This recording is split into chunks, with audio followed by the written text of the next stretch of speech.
Guys, what is up? This is Eddie Neddy and welcome to another video on the channel. As you guys tell by the title of this video, we're going to talk about the EFL Championship and basically doing a quick review as we are a quarter away through the season. So we're going to obviously go up for the tag, go for the goal scorers, clean sheets, assists and all that.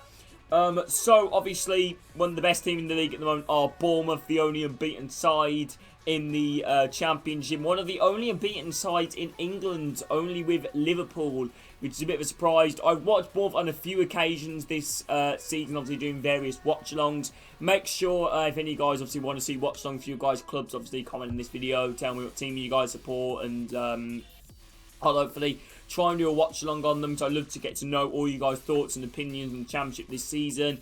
But yeah, so far, Bournemouth had a brilliant start. Definitely looking probably the most likely to get up to next level. But like I said, only quarter, and there's still plenty of time left to go. So now we'll talk about the other few promotion favourites. Let's go on to Fulham.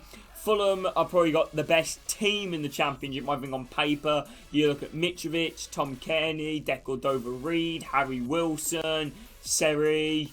Some fantastic players. Got the experienced players which have done it before in their team as well. Players like Tim Ream, Adoy, Robinson, Brian, all consistent Championship players. And obviously Harry Wilson as well, and Tom Kearney and Mitrovic. Because most of them players have obviously spent some promotion spells with Fulham. So I think Fulham are looking good this season. I've watched them a few times again. They do look probably when on their day. And when they start playing proper football, like proper fast-flowing football, they are brilliant. Then watched them via their Millwall game. I think they won 2-0, or was it 3-0 in the end? Great performance. Great 2 goals, 2 quick-fire goals in the blink of an eye. I also watched them via Middlesbrough. They were brilliant up until, the last 10 minutes, which they got a little bit complacent. And I also watched them via Coventry, which probably, despite losing 4-1, they weren't dreadful. For the first, half compared to what other teams I have seen. They weren't dreadful. They just didn't take their chances, and that's what happens in the time. You don't take your chances, you are going to concede. Now move on to another promotion favourite, West Brom.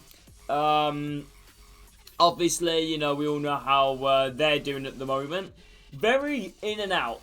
They lost last night against Swansea despite scoring in the first minute. They also narrowly beat Birmingham 1-0. Which I'm a Birmingham fan here, and I'm a little bit salty about that game. But I don't think they should have won that, to be honest with you. I'm not saying we should have won it, but I thought both teams were pretty poor in the final third. So yeah, I also watched them versus Stoke, where they where they lost 1-0. Pretty poor performance there, but they're very inconsistent, West Brom. I think their squad is putting them through the quality. Because you look at players like Carlon Grant, Callum Warrington, Kyle Bartley, all very good players. West Brom definitely do need to step to the next level, because if they can't play like that for this season, if they do, they might not even get playoffs, which I think they will, but West Brom should be aiming towards the top 2.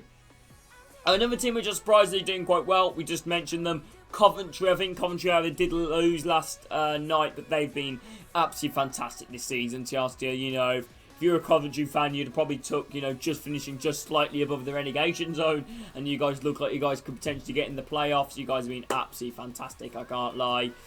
Good club, obviously you got your stadium back now after staying in St Andrews, and now back to Coventry, back in the... is it the same? Is it still the Ricoh Arena that they're in? I think it is, but it's called the Coventry City Stadium Society or something like that.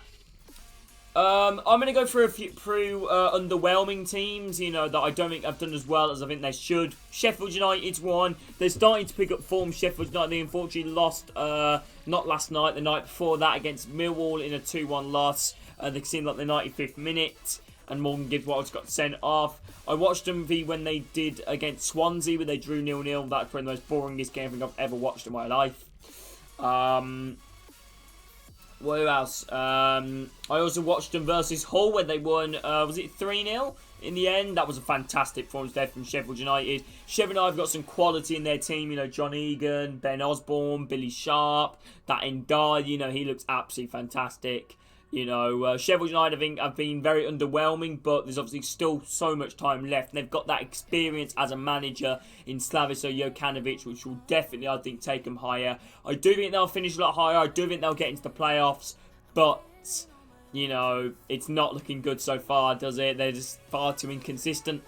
Next team that I've been a little bit perplexed by, and I think that is my Birmingham. You know, I'm going to be honest, I never predicted to finish anywhere near the playoffs, but we started off so well. You know, we looked like we were going on a bit of a run. You know, we've beaten Sheffield United 5-0 against Luton, beating Derby County. You know, picking up good draws, good points. You know, good defensive displays. And then since after the international break, you know, when we won against Derby, we have not been good at all. You know, we've broken a record for us that we haven't, well, not broken the record, but, you know, we haven't, this is the longest run we've gone without scoring since 1989. And we've also had a fantastic transfer window as well, you know, bringing the likes of Troy Deeney, Chong, Sanderson, Ryan Woods, Jordan Graham, various more. Sarkridge has been very good. I think Sarkridge is the top clean sheet in the championship. I think he's the top for that. I think we are currently 18th at the moment, 19th if I'm not wrong. So yeah, not looking too good for us. But I think the squad we've got, I think we should be doing better. Now we're going to talk about a few teams that are massively struggling, and I think most of these teams are obvious. Derby County aren't actually struggling, but it's their point deductions, because they're getting wins, they're getting results. Obviously, they are currently bottom of the championship. You know, what is it, 0 points, or is it minus something still? I can't really remember. But yeah, they aren't doing well. They are doing very well, but they're not doing well, if it makes any sense, because they're picking up a load of wins and draws, but, you know, they're still in the minuses or on 0. They, you know, but I'm proud of them for keep on going the way that they're going, because it's a long season, the championship, and they still could stay up, but it's such a shame, because without that points reduction, Derby would probably be up there, you know, with like how, you know, obviously in the playoffs, roughly, you know, they've been absolutely incredible. But obviously, you know, and their squad depth as well, I think could come to cost them if they get a few injuries to players like Louis Sibley, Max Bird. You know, I think they're a little bit screwed. Another team, Blackpool. Blackpool are doing actually all right. You know, they've surprised me a little bit. They picked up a big win the other night. Jerry Yates, I believe, scoring a penalty to give them a 3-2 win versus Reading. You still predict them to be down there this season, but I think they're currently, well, they're 14th, 15th in the league. Last time I checked. They're doing alright. Peterborough won a game. They actually won a game. They beat Hull City 2-1, I think, last night. Fantastic result for Peterborough. Obviously, they need to get wins. Hull City are another side which have been massively struggling in real life. You know, just don't look good enough. I don't know why they don't look good enough, because... But then again, their team is below average. It's like when them teams are too good for League One, but not good enough for the Championship, without making any sense. You look at players like Lewis Potter, who I think could easily get a move to a Premier League team and try and build up there and then get a few games in the Premier League, you know, because he's definitely a fantastic youngster. You also look at some of the other experienced players, and the youngsters they've got as well, like that Jacob Greaves at centre-back. They've got Callum Elder at left-back, who's absolutely incredible for whole last season. George Honeyman, Ingram, who's been a fantastic goalkeeper, but of a shame his defence in front of it isn't the greatest. Coyle, that's another good one. Wilkes, who's a brilliant winger, but also another one which can be very inconsistent. Another team which are down there struggling, Cardiff. Probably, you know, one of the teams which I think are doing quite poor, a lot worse than I expected, to be honest. I think it is time for Mick McCarthy to leave Cardiff, because they're not looking good. Despite only losing 2-0, well, only losing 2-0. You could lose 5-0 and lose 2-0. It's pretty much still the same, to be honest with you. But they played all right against Fulham to keep probably one of the best teams in the league out, you know, for a long period of time. But what is that now? 6 or 7 straight losses with McCarthy, so indefinitely has changed for Cardiff. So, yeah, so I've gone through not all Championship teams, but most Championship teams, the ones that are obviously up there and struggling down there. Do let me know your thoughts in the comments. But, yeah, honestly, thank you all for watching, and I hope to catch you all in the next video or potential a stream on the channel. Take care, people. Speak to you soon. See ya.